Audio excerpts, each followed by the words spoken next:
Companheiros, na verdade, eu vim aqui por teimosia.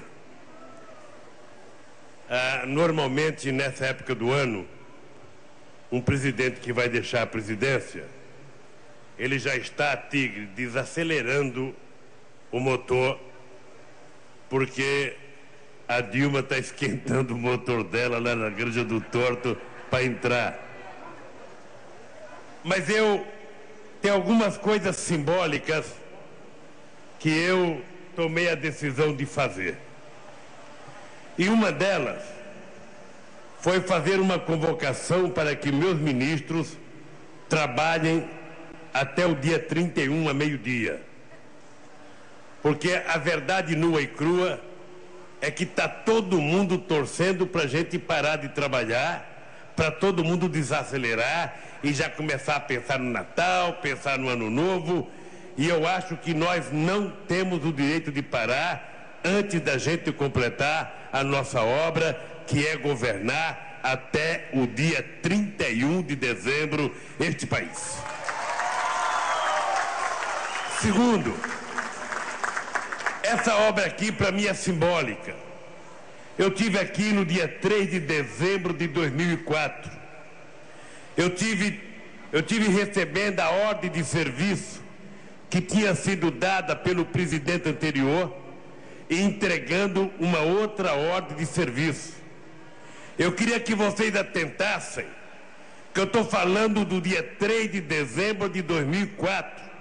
Nós hoje estamos no dia 22 de dezembro de 2010, portanto, há 6 anos atrás. Há 6 anos atrás, para a gente poder concluir esses 89 quilômetros da BR-101. Veja a quantidade de dificuldades, a quantidade de coisas que nós precisamos enfrentar para poder concluir isso. E se não é a nossa teimosia, a gente não faz.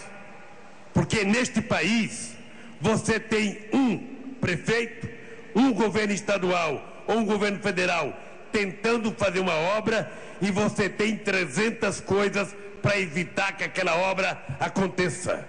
Então é importante quase que um processo de teimosia, de briga, e muitas vezes com razão. Não é que as pessoas não têm razão.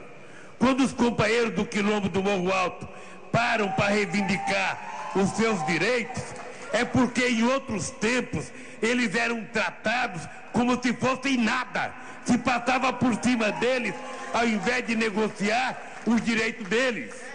Antigamente, quando os coitados dos índios reivindicavam alguma coisa, se passava por cima e não se atendia. E nós achamos que é melhor, custa mais caro, mas é melhor a gente fazer as coisas bem feitas, mas deixar todo mundo feliz, do que a gente tentar atropelar, passar por cima e deixar por detrás de uma estrada como essa, pessoas que tinham direito e que ficam jogados pelos cantos dos morros por esse país afora. Portanto, companheiros e companheiras dos quilombos, se tiver alguma coisa para ser tratada ainda, pode ficar certo que a companheira Dilma vai tratar, porque ela vai tratar vocês com muito respeito e com muito carinho. A segunda coisa, companheiros e companheiras, é que o Brasil, que o Tarso Genro, ou melhor, o Rio Grande do Sul, que o Tarso Genro vai pegar dia 1º de janeiro, é muito diferente, Tarso, daquele Rio Grande que Olívio Dutra pregou há 12 anos atrás. O Rio Grande que não tinha investimento, o Rio Grande que não tinha dinheiro, um Rio Grande que vivia em crise de calçada, em crise de agricultura, em crise da indústria de máquina, ou seja, sabe, o governo federal que vivia em crise, pagando as dívidas com o FMI e nunca sobrava dinheiro para investir aqui dentro, 20 e poucos anos de contenção de investimento, prefeito não conseguia dinheiro em Brasília, governador não conseguia dinheiro em Brasília, ou seja, era um país que estava predestinado ao atrofiamento. Você, companheiro Tarso Genro, vai pegar um estado do Rio Grande do Sul em que Porto Alegre já é hoje a cidade com o menor índice de desemprego do Brasil, 3,7% de desemprego. Talvez nem a Alemanha tenha 3,7% de desemprego, ou nem a França. Isso no Brasil era impensável. Era impensável o Brasil.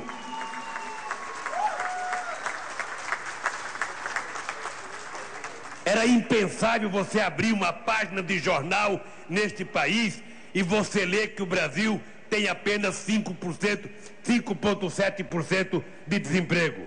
Isso valia para os Estados Unidos, valia para a França, para a Alemanha, para a Inglaterra, para a Suécia, para a Dinamarca, mas o Brasil era 12, era 13, era 14, era 15. Hoje quem está com 10 são eles, e nós estamos apenas com 5,7% e algumas cidades estão com menos de 4%.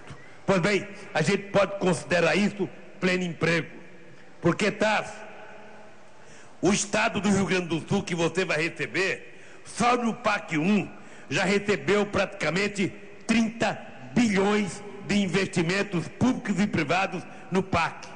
E você sabe quanto tem para o PAC 2. O que nós estamos construindo no estado do Rio Grande do Sul possivelmente seja mais do que tudo que foi construído nos últimos 20 anos no estado do Rio Grande do Sul.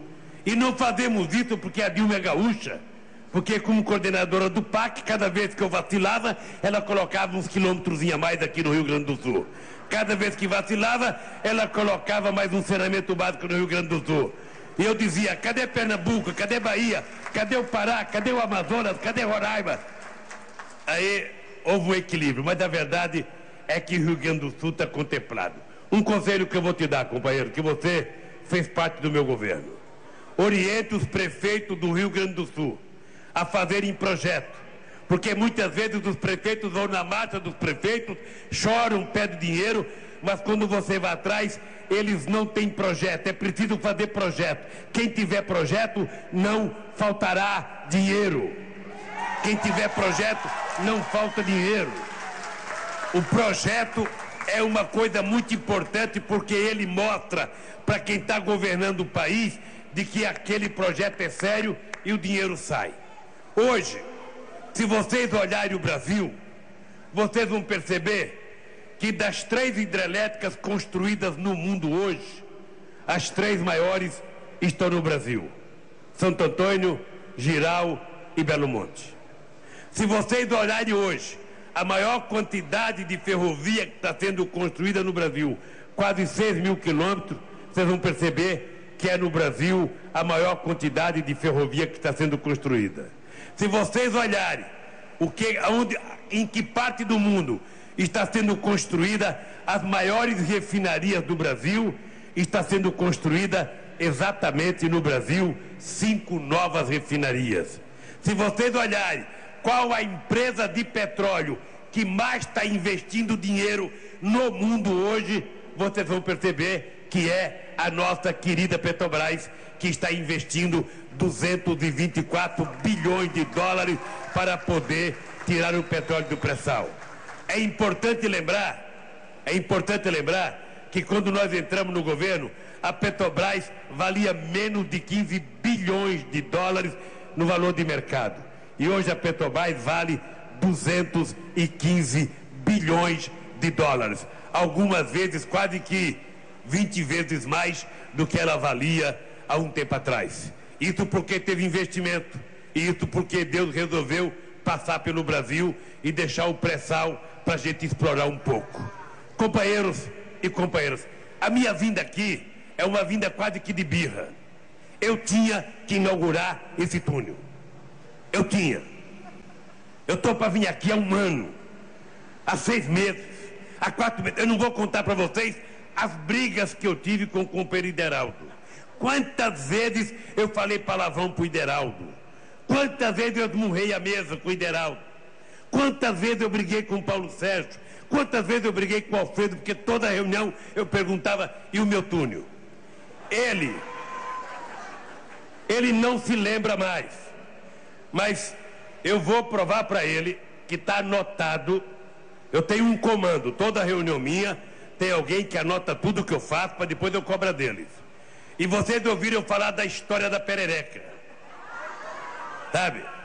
A perereca que teve que paralisar a obra por alguns meses porque ela estava em extinção. Ele disse que não é aqui, que é bem ali na outra ponte, mas no meu comando está que é aqui. E eu vou estudar, porque é uma coisa absurda, gente. Uma coisa absurda. A gente estava fazendo o canal de São Francisco, sabe, levando água para 12 milhões de brasileiros, e uma antropóloga encontrou uma pedra parecida com a machadinha indígena. Pois a obra ficou paralisada 9 meses até provar que não era uma machadinha indígena. Quem é que paga o prejuízo do povo brasileiro? Quem é que paga o prejuízo de uma obra dessa não ser feita?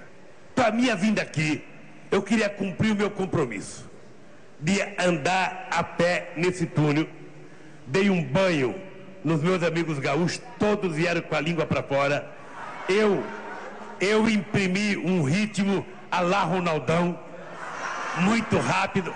Não foi um ritmo à la Internacional contra a África, não. Foi um ritmo mais forte. Foi um ritmo de quem não estava com sapato alto. Um ritmo de alguém que queria provar que tem preparo físico. Pois bem, eu queria atravessar esse túnel a pé, colocar até carrinho elétrico aí, eu preferi vir a pé, para dizer para vocês o seguinte: eu também não poderia deixar a presidenta sem me despedir de vocês. O Rio Grande do Sul, a primeira vez que eu vim ao estado do Rio Grande do Sul, eu vim em 1975, a convite do companheiro Olívio Dutra, que era presidente do sindicato dos bancários, sabe? Eu fui a Porto Alegre a convite dele fazer uma palestra, lá eu conheci o Tarso Genro, que era advogado do sindicato, e a partir de 1975 eu vim muitas vezes ao Rio Grande do Sul. Acho que em todas as eleições que teve no Rio Grande do Sul, de 82 para cá, acho que eu vim em todas as eleições para prefeito, para governador, para prefeito, para governador, e para presidente eu disputei todas, então eu tinha que vir mesmo. Eu disputei 89, 94, eu disputei 98, 2002, 2006, só 2010 é que não tinha minha cara na urna, porque tinha vencido o meu mandato. Então eu sou muito grato ao carinho que o povo do Rio Grande do Sul teve comigo. Muito grato. Acho que o povo brasileiro ter eleito a Dilma é uma homenagem não apenas às mulheres, mas é uma homenagem ao povo gaúcho. O povo gaúcho que tem muito a ver com o povo brasileiro. A história do Brasil está muito ligada à combatividade do povo gaúcho. Nós sabemos o que representa o povo gaúcho para o nosso país. Nós sabemos o que representou o Getúlio Vargas para o nosso povo, o que representou João Goulart para o nosso povo, o que representou Brizola para o nosso povo. Nós sabemos a história, sabe, de luta desse povo aqui. Portanto, eu sou, do fundo do coração, agradecido a cada um de vocês. Agradecido àqueles que votaram em mim, aqueles que não votaram, aqueles que votaram no Tarso, aqueles que não votaram, porque depois das eleições a gente não faz distinção em quem votou na gente, em quem votou contra. Todo mundo é gaúcho, todo mundo é brasileiro e todo mundo quer o melhor para este país. Ou seja, e agora, companheiro Tarso, eu peço a Deus que quando você tomar posse, você não faça nada, absolutamente nada, que não seja o óbvio. Eu aprendi, Tarso, que fazer o óbvio é a coisa mais tranquila, porque todo mundo sabe que o que nós precisamos fazer é apenas o óbvio, e que depois a gente tenta inventar e começa a complicar, e a gente não faz nem o que a gente queria e nem faz o óbvio. Então, a única coisa que eu fiz nesse país foi o óbvio. Aquilo que todo mundo deveria ter feito, mas que não quiseram fazer. Então eu sou agradecido. Agradecido Quando eu virar as costas aqui, quando eu deixar esse palanque aqui, que eu virar as costas, que eu entrar no carro, que vai desativar isso aqui, aí vão abrir para que todo mundo possa passar nesse túnel aí, os caminhões vão passar, e eu espero que essa rodovia não tenha mais mortes, espero que essa rodovia signifique o desenvolvimento do Rio Grande do Sul, porque vocês sabem que Rio Grande, aquele porto estava falido, aquele estareiro estava falido, e nós hoje estamos transformando Rio Grande do Sul e, por conseguinte, Pelotas, sabe, naquela metade sul que parecia predestinada ao fracasso, numa região desenvolvida outra vez. E eu quero dizer para vocês que sou agradecido, sabe, de coração, eu e Marisa, meus filhos, ao carinho que vocês, gaúchos, me dedicaram nesse tempo todo que eu fiz política, que eu fui candidato, que eu perdi, que eu ganhei, que eu ri, que eu chorei. Ou seja, eu não seria eu se não fosse o povo gaúcho ter entrado na minha vida. Eu nunca consegui comer um churrasco bom aqui, porque toda vez que marcava um churrasco, a gente ia naquele centro de tradição gaúcha, chegava 3, 4 horas atrasada, a costela já estava queimada, a gente não sabia o que era carvão, o que era carne.